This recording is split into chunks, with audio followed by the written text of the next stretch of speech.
You did the work. You found a grant, filled in a form, gathered your documents, hit submit, and then the answer came back no. It is one of the most deflating experiences a Singapore business owner can have. And the frustrating part is that most rejected applications do not fail because the business was unworthy. They fail for avoidable reasons, small process mistakes, timing errors, and weak cases that a little preparation would have fixed. In the next few minutes, we will walk through the most common reasons Singapore SME grant applications get rejected and how to avoid each one, all in plain English. One important note before we start. This channel is educational only. We are not a government agency. We are not affiliated with or endorsed by Enterprise Singapore, Go Business, Skills Future, or any government body, and we are not an approved vendor for any scheme. Nothing here is official advice, and we cannot secure, approve, or guarantee any grant for anyone. The rules, the figures, and the criteria change over time and are set by the authorities, so treat everything in this video as background and always confirm the current details on the official sources gobusiness.gov.sg and enterprisesg.gov.sg before you act. Reaching for the wrong scheme. The first reason applications fail is one of the most common and one of the easiest to fix. The business reaches for the wrong scheme for what it actually needs. Grants are not interchangeable.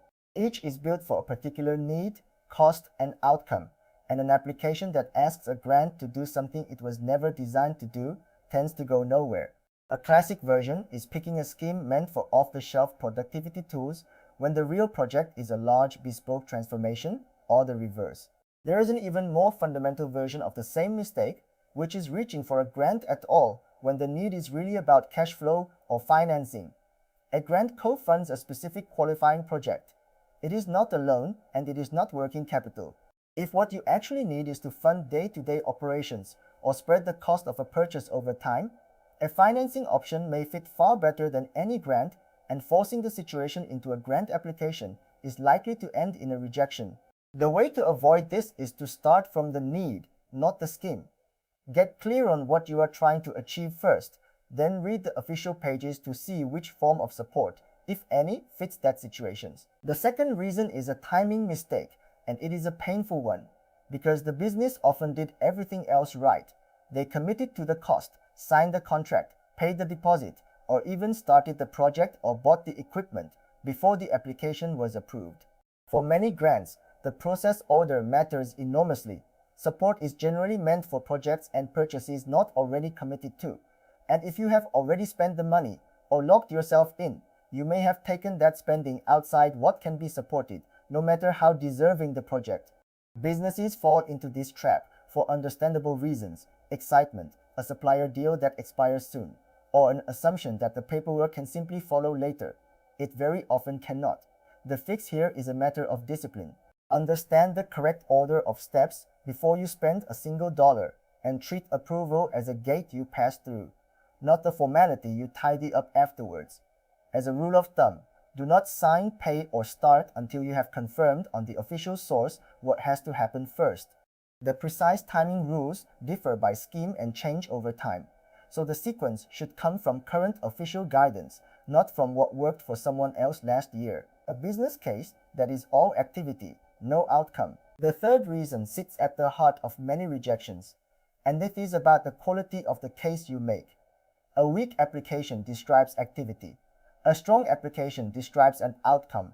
When assessors read a proposal that lists all the things a business plans to do, buy this, hire that, install the other, without explaining what will meaningfully change as a result, they have very little to say yes to.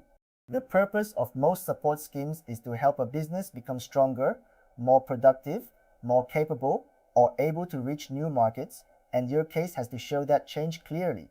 Vague ambitions like become more efficient or modernize our operations are not enough, because they could mean almost anything.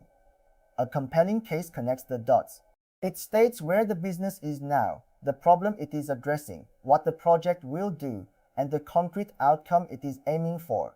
To avoid this mistake, write your proposal backwards. Start from the outcome you want, describe why it matters to the business, and only then explain the activity that gets you there. If a stranger could read your case and immediately understand what will be different and better once the project is done, you are on the right track. If they finish it unsure what the point was, so will the people assessing it. Missing or inconsistent paperwork. The fourth reason is the most preventable of all, and yet it sinks applications constantly. The documentation is incomplete, inconsistent, or simply missing. Grant applications typically ask for supporting materials like quotes, financial information, company details, and project documents, and every gap or contradiction gives the process a reason to pause or decline. Common versions include leaving required fields or attachments out entirely, submitting a quote that does not match the figures or scope in the proposal, using an out-of-date document, or numbers that do not add up across the application. Even when the underlying project is sound, inconsistencies make the whole submission look unreliable, and an assessor cannot approve what they cannot verify. Quotes deserve special attention. A vague, incomplete, or mismatched quote undermines the cost side of your entire case. The way to avoid this is unglamorous but effective. Treat the paperwork as seriously as the idea. Make a checklist of everything the official application asks for. Gather clean and current versions of each document and read the whole submission through as one story, checking that the numbers, the scope, and the descriptions all agree. A tidy, consistent, complete application signals that you are a serious and capable business. Skipping the administrative basics. The fifth reason is almost embarrassing in how basic it is, and that is exactly why it catches people out. The administrative and eligibility fundamentals are not in place. Before a single word of your business case is read, there are practical prerequisites that simply have to be met. On the administrative side, this often includes having your digital access set up correctly. For example, the CorePass arrangements that let the right person transact for the company, so you can even access and submit the applications. On the eligibility side, the company itself has to be in the state the scheme expects, genuinely registered and operating in Singapore, financially ready to complete the project, and meeting whatever local element and readiness conditions apply. Applications get stopped when a business tries to apply without the right access set up, or when the company does not meet the basic conditions in the first place. The fix is to handle the housekeeping early, well before you are up against the deadline. Confirm that your access and authorizations are sorted, and check the current eligibility basics on the official source at the very start. These fundamentals are set officially and can be updated, so verify them rather than assuming they are the same as before. Claims that do not hold up. The sixth reason is subtler and is about credibility. The application makes claims that are unrealistic or exaggerated. In an effort to look impressive, a business promises dramatic results, wildly optimistic returns, or benefits far out of proportion to the project described. This tends to backfire. Assessors read a great many applications, and claims that are not grounded in reality stand out for the wrong reasons. An outcome that sounds too good to be true invites doubt about the whole submission, and if the numbers behind the projection do not stand up, the case unravels. The opposite of exaggeration is not modesty, it is realism. A believable, well-reasoned case is far more persuasive than an inflated one. To avoid this mistake, make claims you can actually support. Tie every projected benefit to a clear explanation of how you will achieve it. Keep your estimates grounded and be ready to back up your figures if you are asked. It is far better to present a realistic outcome you can defend than a spectacular one you cannot. Confidence is good, but credibility is what gets an application taken seriously. The seventh reason is the one this whole channel keeps coming back to, because it quietly causes so many of the others. The business relies on second-hand figures and rules from an article, a forum post, or a video like this one, instead of the official source. Grant schemes are living things. The percentages, the qualifying cost categories, the eligibility conditions, and even the process steps get adjusted over time. An application built on last year's rules can be wrong in ways that quietly guarantee a rejection, applying under criteria that have since changed, budgeting for a co-funding level that no longer applies, or following a process that has been updated. The frustrating part is that the correct information was freely available the whole time on the official pages. The fix is a simple habit, and it is the single most valuable one we can offer. Treat every second-hand source, this video included, as background only, and confirm the live details on the official channels before you act. When it is time to actually apply, the current rules, figures, and process should come from gobusiness.gov.sg and enterprisesg.gov.sg, never from memory and never from a third party.